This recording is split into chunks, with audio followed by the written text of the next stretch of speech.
What's up guys, Sleepz here with another episode of My Journey to Ultimate Team. We're going to start this episode off doing some of the marquee matchups. We're not going to do all 4 this week, but we are going to do a few. This Dortmund-Bayern one, it was pretty easy. You just had to have a Dortmund and a Bayern player and a 79 overall. I managed to kind of help that out with the Keita because I actually had 2 Keitas in my club, so this one was easy enough, and I had 2 Bayern players and a couple of Dortmund players, so it was easy enough. We got that one no problem, and that gave us 8 15,000 coin packs. Now, moving on to this Genoa-Sampdoria one, for this one, I barely had the requirements. I had literally just 2 Genoa players, and that was it. I barely made this one, but it was good enough, and it's definitely worth it because you get a premium Electrum players pack, which isn't too bad, and the River Plate Boca Juniors one was very easy. I had ample Boca Juniors players and ample River Plate players, so we're not going to do that 4th one because the team of the week 7 actually really isn't all that good.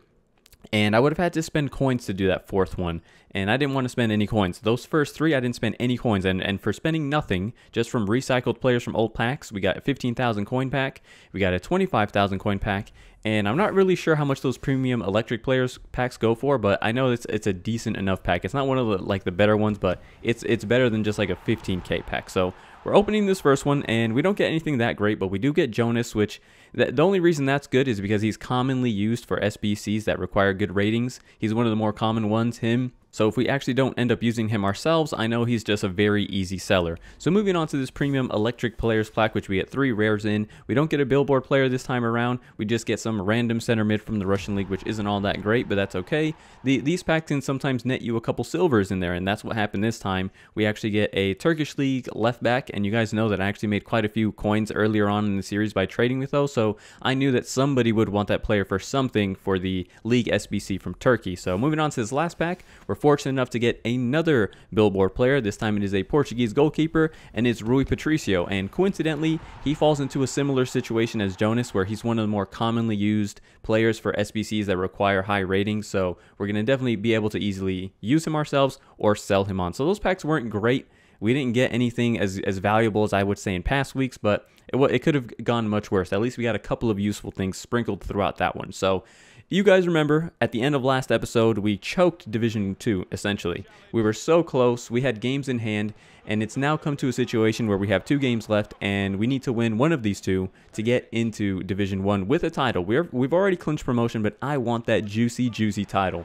And things start off well for us. Perisic with a good Berba spin gets past his man, and we make it 1-0. And I should definitely be scoring there to make it 2-0. I don't know why I took that extra touch. I hate looking back at these clips in hindsight and realizing the mistakes I made. I definitely didn't need an extra touch right there, and I could have easily scored and make that one 2-0. And I'll be honest with you guys, it is going to come back to haunt us, because you see we're kind of defending under some pressure here. He's definitely finding his groove in this game, and he is actually going to equalize there from Deulofeu from a pretty wide angle. Handanovic should maybe be stopping that. I don't know. Deulofeu manages to put that one away, and then we do give away a penalty. Deulofeu was a problem. I'm pretty sure that was the guy I fouled with Chiellini. Fabregas steps up to the spot, and he puts that one in off the post. And after that, we're chasing the game, and he's going to just continuously create chances in this one. You see, he should arguably be going up there. We just managed to get rid of the danger, and finally, he is going to make it 3-1 here. Deulofeu is going to pick up another goal. Deulofeu, I think he had the screen one, was just causing all kinds of problems. We are going to pull one back, but at this point, it's too little too late. Immobile is clean in behind, and we had all the time in the world to just put that onto his right foot. I could have finished so many different ways, and we easily bring that one back to make it 3-2. Now, this is a huge mistake from Chiellini. This is one of those kickoff goal situations. I don't know what's going on. Chiellini, you just got to put a firm foot there or make the interception. You got to do something. And coincidentally, though, have a look at what happened to him. This is just straight from the kickoff again.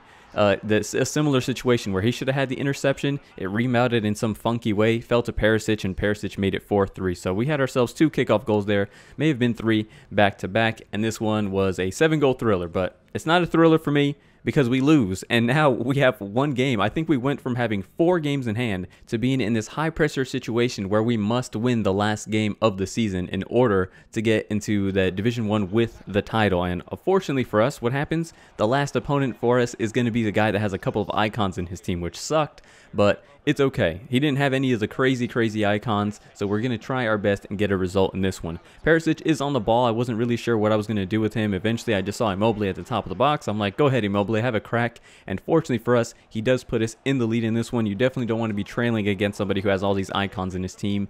Gomez from distance manages to have a good look, but his keeper is up to the task to make the save. And we nearly go up 2-0. That shot is a whisker wide. Jordan Lukaku just about misses that one. And now here he is on the ball. There's only about 15 minutes left on the clock, and we started to succumb to more and more pressure, as obviously this guy has to go for the game more and more. And unfortunately for us, he gets the ball to Rui Costa, and Costa draws level. But we didn't have to suffer long, as we have a little throw in here. We pass that off to João Mario. João Mario is going to find Jordan Lukaku, and then we're going to try and work this ball back into the middle. Perisic to Marquee, and somehow, some way, that was a bit suspect. I thought he may have been offside. Even the finish was suspect, but fortunately for us, we don't care how it goes in, as long as that ball manages to find the back of the net somehow, some way. And fortunately for us, that was the game winner. So Immobile came through clutch in that one. He had both goals, and we just about squeaked by with the 2-1 win and 13,000 coins. So the prizes for winning divisions now are definitely a lot more worth it. I think if it's the same as last year, winning Division 1 title will get you 15,000 coins. So it's nothing crazy, but 15k in the bank is very nice just for playing FIFA. So moving on to this next match, this guy has the Scream Musonda. He's got Jamie Vardy, so lots of pace in this team. And then Musonda actually looks like a lot of fun to use with that 5-star weak foot and 5-star skills. 5-star players are just amazing. But this guy goes up 1-0. Rashford managed to find space. Koulibaly just couldn't keep up with him. He had too much pace. And Morata is going to draw us level in this one. We managed to just about get him in behind the fence. That was a very tightly timed ball, but he was just onside. And right here, Vardy does manage to almost make it 2-1, but his shot comes off the post. And as this ball makes its way back into the box, it falls to Lanzini, and Lanzini's shot also goes live. So we're on this guy, you know, we're putting some pressure on him, and this is another one-on-one situation where I definitely need to score. I'm realizing that I think some of my decision making in the final third just needs to improve, because those chances like that need to be goals.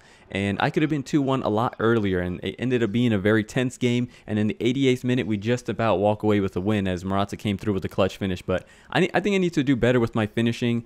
That Vardy chance, all I had to do was chip the goalkeeper, and it would have been 2-1. That's all I had to do. But for some reason, I went for some weird finesse shot / driven shot. I don't even know what I did. My decision making has to be better. And then I missed that Perisic chance early on in the episode that cost me the game entirely. So I don't know. Finishing is actually something that I genuinely have to improve on. So anyhow, moving on to this next match, this guy has a sick team. He's got Suarez up there, and he actually subbed on Ronaldo. And if there's one thing about Ronaldo, it's like it doesn't matter where he shoots from. It's dangerous. You can't let him have a chance, whether it's on his left foot, whether it's on his right foot. It's just dangerous. And he doesn't even have 5-star weak foot, and he bangs one from outside of the box into the top left-hand corner. So imagine if Ronaldo had 5-star weak foot. A lot of people want him to have 5-star weak foot. I think his weak foot is good enough. I don't want to deal with a Ronaldo that has 5-star weak foot. We do manage to draw level finally from a rebound. Immobile was clean through. He should be finishing, but thankfully for us, Papu's there at the back stick to put that one into the empty net. And then right here, I just lose track of Ronaldo. This is a kickoff goal where it just seems 10 times harder to defend. Ronaldo, yeah, like I said, you can't give him a chance. He's going to score. And is this a kickoff goal? This was essentially a kickoff goal because it was my kickoff, but he managed to nick it off me so fast that I felt like I was actually defending a kickoff goal. So we've had 3 kickoff goals in a row, and I am not kidding. This is a 4th kickoff goal as well. This is from my kickoff. We find some space at the edge of the area after a nice roulette, and Immobile put that one away. And this is just showing how OP the roulette is. It got us 2 goals in quick succession. That Immobile chance came from the roulette, and Marquee does one defender. He does the second, or he would have done the second had he not got fouled in the area. Perisic goes right down the middle, and we draw this one 3-all. So we came back from 2 goals, which was good enough. We could have easily lost that game, so I will gladly take a point from that one, especially because Ronaldo was all over me. But in the end, the stats were fairly even, so I think a draw was a fair enough result. So now moving on to our transfer list, I sold a Keita that you guys have probably seen lingering around in my transfer list for the longest time. I finally sold him because his price creeped up because of the Nightmare SBC. We sold the Jonas as well as that Turkish left back. So I kind of wanted to talk about a concern that I have with these Douglas Costas that I bought. You guys saw I bought 3 of these, all for under 110,000 coins. I bought one for 110, one for 107, and finally this last one I got for 100 even, which at the time I thought these were great prices. But I've been watching the market. I watch it every day to see how my investments are going now. We're going to look at Douglas Costa's price, or his ones to watch, of course. We're going to look at his price on the market. And it's a bit concerning. I'm not sure how many coins I'm going to lose unless a miracle happens this weekend. But you see his cheapest buy now, 500 coins. Now, the cheapest one I got is 100k, so that's already a loss. That's already a loss of like 10,000 plus coins.